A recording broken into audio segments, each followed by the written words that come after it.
नमस्कार. अक्षय पात्र. जेव्हा पांडव वनवासाला निघाले होते तेव्हा श्रीकृष्णाने द्रौपदीला जाताना अक्षय पात्र दिले होते की जेणेकरून वनवासात काही अन्नधान्य त्यांना कमी पडू नये म्हणून. हे अक्षय पात्र तेव्हापासून आजपर्यंत भरले जाते. अक्षय म्हणजे काय तर कधीही क्षय न होणारे, म्हणजे कधीही न संपणारे, कायम आपल्याला भरपूर मिळणारे. अक्षय तृतीयेच्या दिवशी आपल्याला अक्षय पात्र भरायचं आहे. अक्षय पात्र भरण्यासाठी आपल्याला देवाच्या पुढं एक छोटं आसन तयार करायचं आहे. चौरंग किंवा पाट घेऊन त्याच्यावर लाल कपडा ठेवायचा आहे. फुलाने छान सजवायचं आहे. नंतर त्या पाटावर आपल्याला अखंड तांदळाची रास करायची आहे.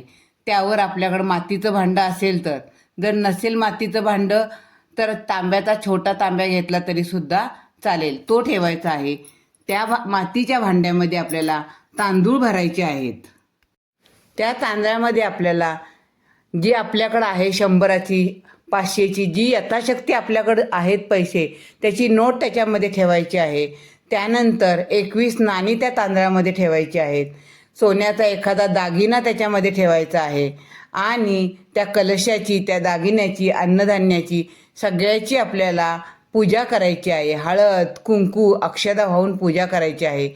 फूल व्हायचं आहे. नंतर आपल्याला अगरबत्ती दाखवायची आहे. निरांजन ओवाळायचं आहे. अशा प्रकारे अक्षय पात्राची आपल्याला पूजा करायची आहे. त्यानंतर अक्षय पात्राला नमस्कार करून प्रार्थना करायची आहे की माझ्याकडे अखंड धनधान्य संपत्ती राहू दे. धन्यवाद.